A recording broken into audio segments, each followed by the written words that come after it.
Hey, folks, this is kind of a part two of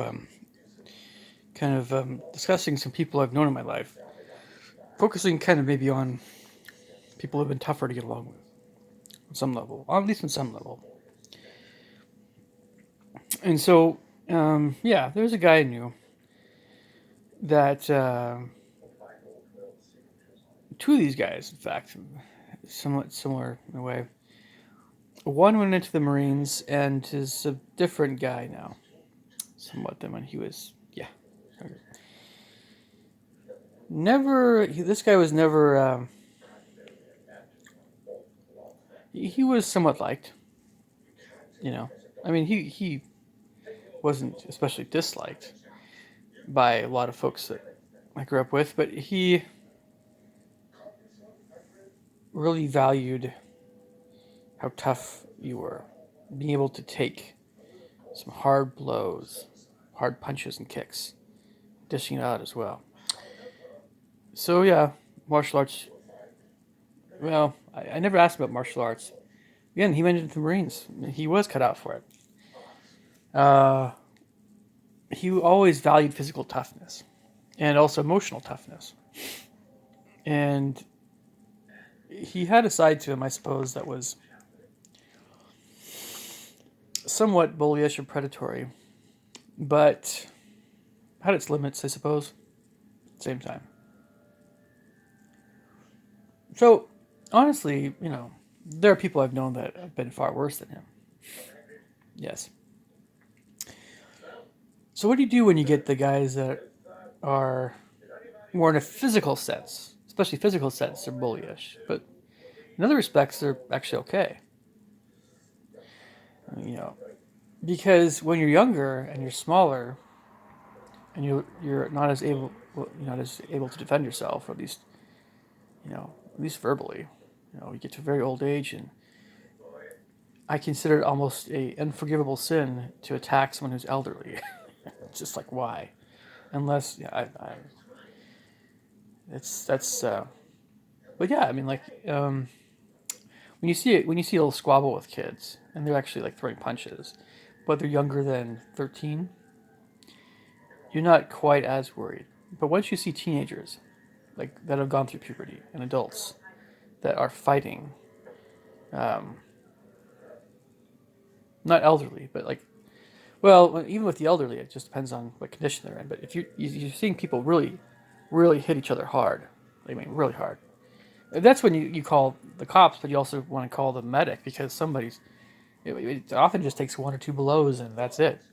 But if you have two very well conditioned people, they might go for a while, but somebody's still going to get hurt. It's serious business. It's like you're putting life in your hands. So everyone has these different thoughts about fighting when you're little.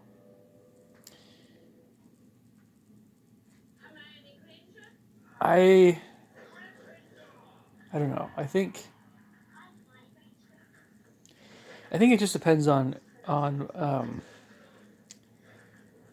what the intentions are for both parties, and I think it depends on how rough the fight, right, quote unquote, fighting is. If it's just, oh, we're just playing, or just one kid will say, oh, we're just messing around. Another kid will kind of, you could tell he's being picked on. Oh yeah, yeah, we were just messing around. Maybe they might actually say, no, we weren't. Another kid will shoot him a nasty look, or try to not to do that because they want to look totally innocent in the eyes of a teacher. A recess supervisor. I don't even know if they have recess. Yeah, they have recesses still. I think. I don't know. I know how that all that goes. I know. Many other people have been through that stuff. We've all, we've all been through that stuff. Obviously, it's easy to say the younger you are, the less serious the situation, and you're still figuring stuff out. But we forget how intense those situations are. You know, you really, really intensely dislike, loathe someone when you have had some really serious feelings of aggression or loathing. I mean, it's often brought on by a fight. And as adults, we might intensely dislike someone because of the whatever, and we forget that kids feel the same way. It's just that you're a kid, you know. I don't know. Yeah, but I mean, no, it was. You could tell that with this guy that it might have been his big. I think it was his big brother that probably picked on him, so he had to. It made him. His big brother probably made him feel like a weakling, so he had to prove to everyone that he was tough enough. And you know, I know in this particular guy's case that his parents were great. His parents never abused him. His parents were fine. I knew his mom maybe a little bit better. His older brother, wasn't the worst apple in the world, but yeah, I definitely think his big brother picked on him quite a bit. So there's another guy I know. Yeah, we talk about sex a lot, um, and yeah, in high school, and he had a way about him where he could be very friendly and fun to be around, I suppose. But the kind of person that just doesn't respect boundaries and propriety, right? Well, that's this person. He also went into the military. There's still a side to him where, like, are you really thinking about what you're saying? I mean, like, are you? I don't think you want to get a rise out of somebody. I don't think that's your intention. I honestly think that you're either obsessed with sex or you're, I don't know, you know. I can understand it better, I suppose, in some way. But I mean, he makes him look like a scumbag.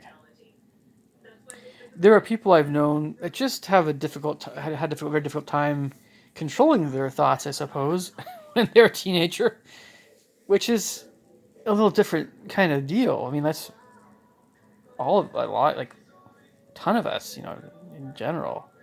I mean, it's just a question of, I don't know. That's something we all kind of go through on some level, you know. But for this other guy, he would just verbalize. It was like his id, and he didn't do it in a way that was autistic or Asperger's esque. He did it in a way that was, um, I suppose you could say, more socially agreeable on some level. Bill Burr, but a little more crass. Bill Burr is a New Yorker, so I think that gives you a little bit of a window into what this guy is like. No, I just it's not that it's how can I put this? It's because of what he said. It's because of it really isn't him.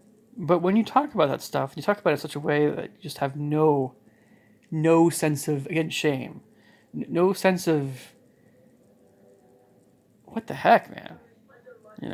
What the heck. We think comedians are so funny when they talk about this stuff in a very crass way, like Robin Williams. Unfortunately, Robin Williams, one of the warmest hearted people out there, yet when he talked about this stuff, it makes you want to just turn him off. Really. But many of us keep watching because we want to see, oh, maybe it'll get better. Maybe it'll get better. The subject matter sometimes that some people talk about makes that person vile. That's just no other way of putting it. Vile. We all try to get along with him. And it wasn't always very hard to get along with him because oftentimes this particular person had a lot of agreeable sides to him too, sure. A person, when they become obsessed with, like, or they just have a preoccupation with the subject, even as a teenager, it's not something that is in any way even remotely, you know, it's in no way admirable. Absolutely. I wanted to get out of high school so fast. So many of these idiots, But let's move on. Okay, so, we're talking about some of the, I don't know, rowdies and ruffians, one would say. Both of these guys really aren't that bad. But again, it's just, the one hand, it's the physical side, physical whatever. On the other hand, it's just nasty, nasty conversation. So, I had a missionary companion who was a weightlifter. Um, uh, Many young men in my church are called elders if you're a missionary, but really it's, you're an elder if you're, I don't know, 18 and older, really. If you have the Melchizedek priesthood, but that's a whole other deal. Um, so I'm pretty sure he wasn't taking steroids. Steroids, they're illegal, but whatever he was taking for his weightlifting, it was affecting his hormones probably a little bit, or it was affecting his moods. And yeah, so he had a temper problem. And this is a guy who actually had a lot of great qualities, but he was really, really, really, really surly. I'll put it surly is a good way of putting it. Didn't really want to be there. No tolerance for a lot of different things, personality quirks, or whatever. Just. Yeah, he was strong. Don't worry. He didn't break any bones.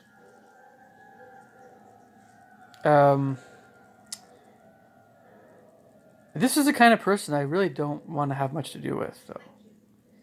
I'm sure he's a very good man. Oh, I am very certain that he's a good man. But you guys don't get me wrong. Some of the people I've known that have the worst tempers I've ever known have been members of my church, my own church. Worst tempers. If you want to blame it on testosterone, you talk about high testosterone levels, but it's not necessarily always. That's just an excuse, really. But it's just, look, I have known some very, very strong, very, powerful, guys that, more of those guys even in my church sometimes than not members of my church. I don't know why. I've known some really intimidating LDS folks, man. Yeah, I'm not always kind and sweet like they should be, like jocks and like martial arts guys, and I've known all types, folks. You don't have to go to Compton to meet people like that. Compton has a mix of people, just like everywhere else. Anyway, that's a different subject, but you don't have to have a gun and a knife to be a tough guy.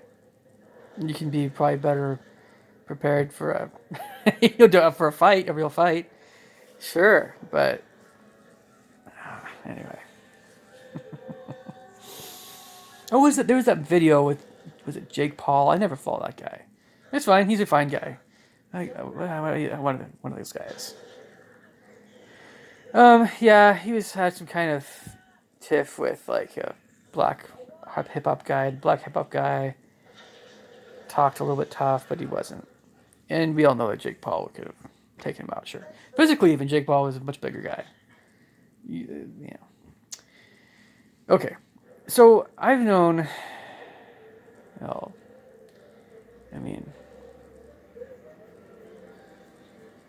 I'm talking about more guys here. We can talk about women. Usually, when I've had issues with women, or again, times I've said, I am not like that person at all. When it comes to women, it's kind of like it's more of the area of confusion. I mentioned being confused sometimes by some other guy I knew that had an odd sense of humor, just kind of quirky and zany and weird. He's a gay right now, whatever. That guy. So women are similar in a way to me because many women, because they just don't tell you when they're interested. Or many of them are perpetually coy. Yeah, I don't know. I'm going to have to leave the subject alone because I just, on some level, haven't completely figured out this whole area of life. I don't know if I ever will. But I've had issues. I won't mention anybody specifically, but I've had issues with women. Thinking I'm somebody I'm not on occasion, but a lot of times it's just that some women this is more directed at members of my church, will assume that I'm like the same kind of person that like someone else they've known. So they had a bad experience with some other guy, so then they assume that I'm just like that other person, or when I say something a certain way, that sounds just like somebody else, and so therefore they don't trust me as much. That's the kind of nonsensical thinking sometimes you get from some women. Some, but it's. I'm very well. I'm very very familiar with this sort of thing, more than many you guys might realize, and it's very forgivable. Even though it hurts, it stings, it's frustrating, but it's understandable. I've yet to figure it all out. Um, it's like you should not. Nobody should value how you say something, unless you're trying to put in some real effort, spiritually, emotionally, to say something in the best possible way. But this whole, being very slick-tongued. Um, I'm thinking of like a lot of popular depictions of Satan. By the way, somebody silver-tongued, fork-tongued. The way that Satan spoke to Eve to eat of the tree of good and evil. Why is it that we have this idea that women are more susceptible to sweet talk? Well, maybe there's some truth to that.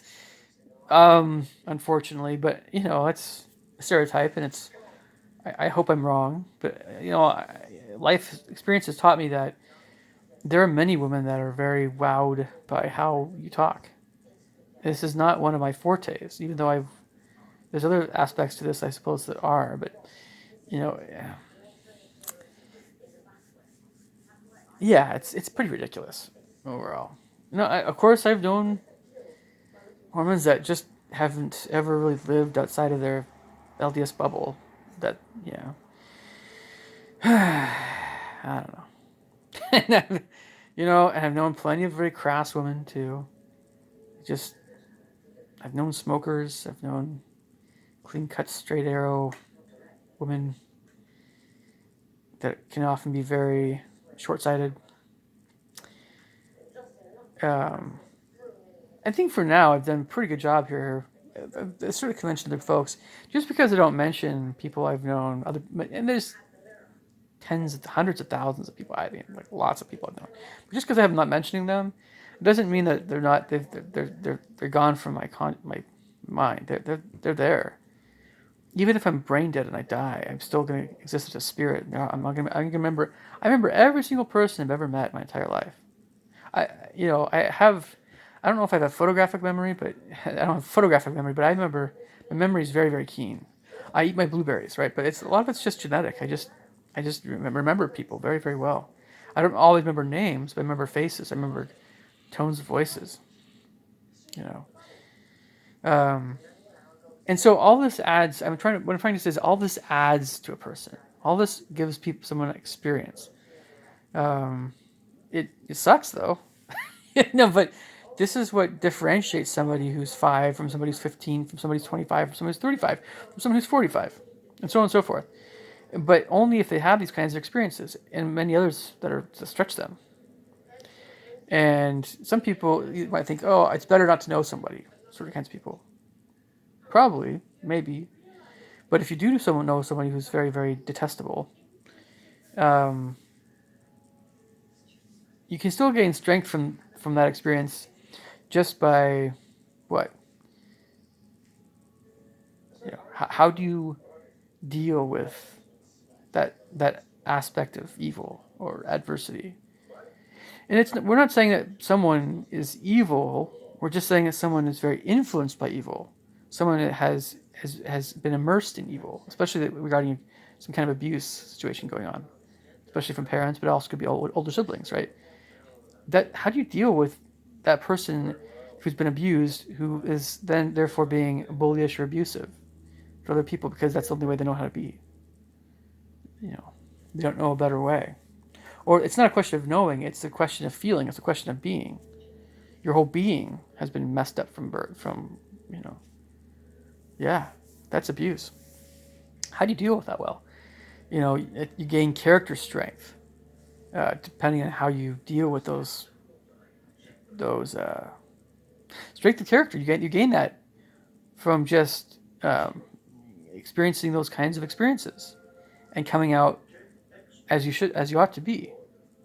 Many people don't come out with flying colors that have to deal with people like that. It's traumatic for some people. That's why it's a question of whether or not it's better to know someone or not. It's a deep subject. You don't have to get psychological about it. You just talk about emotions, how it feels. How does it feel to be bullied? How does it feel to be abused? Right? On some level, ridiculed, teased, made to feel ashamed, vulnerable.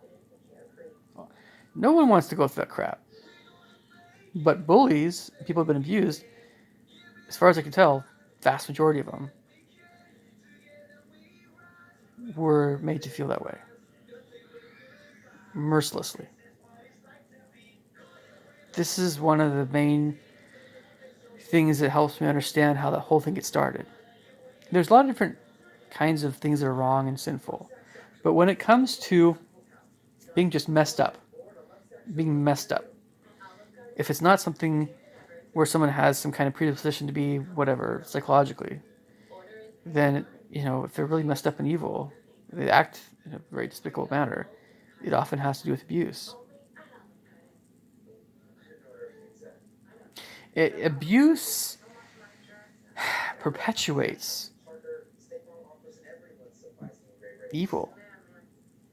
There's just no other way of putting it. No better way of putting it. It's a vicious cycle. Anyway, leave me your thoughts and comments below. Catch you guys later. Take care. Bye.